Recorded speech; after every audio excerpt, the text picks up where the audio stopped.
আমি বানাবো আজকে বড়ি দিয়ে সজনে ডাঁটার তরকারি। বড়িগুলো ভেজে নিচ্ছি। বড়িগুলো ভাজা হয়ে গেলে তুলে নিচ্ছি। হয়ে গেছে ভাজা, তুলে নিচ্ছি। এবার কড়াইতে তেল আছে, আর একটু তেল দিয়ে দেবো।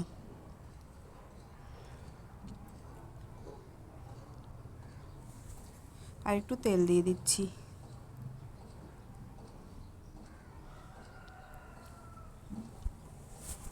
তেল গরম হয়ে গেছে, তেলে জিরে দিয়ে দিচ্ছি। শুকনো লঙ্কা দিয়ে দিচ্ছি একটা। এবার দিয়ে দেবো আলু, বেগুন, সজনে ডাঁটা একসঙ্গে নেড়েচেড়ে হালকা ভেজে নেব।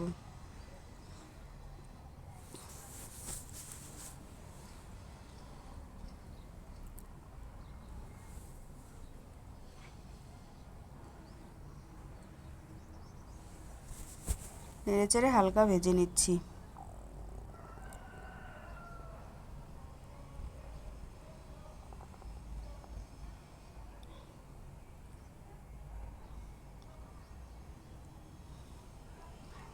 ভাজা প্রায় হয়ে এসছে, এবার জল দিয়ে দেবো। তরকারিটা আজকে আমি কাঁচা লঙ্কা আর ধনেপাতা টমেটো দিয়েই বানাবো। বেশি মশলা দেবো না, নামানোর আগে একটু হালকা মশলা দেবো। দিয়ে দিচ্ছি হলুদ পরিমাণ মতো, দিয়ে দেবো লবণ স্বাদ মতো।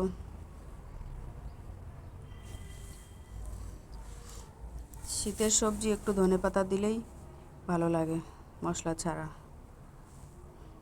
লাস্টে একটু ভাজা জিরের গুঁড়ো দিয়ে দেবো। দিয়ে দিচ্ছি জল।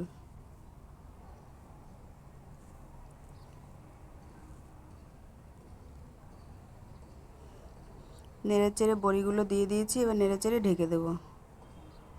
ঢাকনা তুলে দিয়ে দেবো টমেটো কেটে রেখেছি একটা, লঙ্কা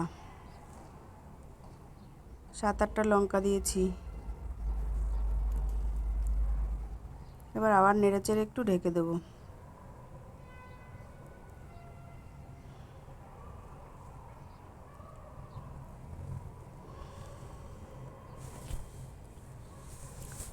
হতে দেবো 5 মিনিট। হয়ে গেছে। এবার ভাজা জিরের গুঁড়ো দিয়ে নেড়েচেড়ে নামিয়ে দেবো। দিয়ে দেবো একটু কাঁচা ধনেপাতা।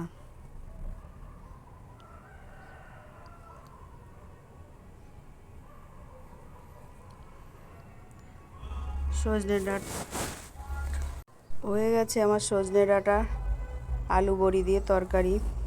নামিয়ে নেব।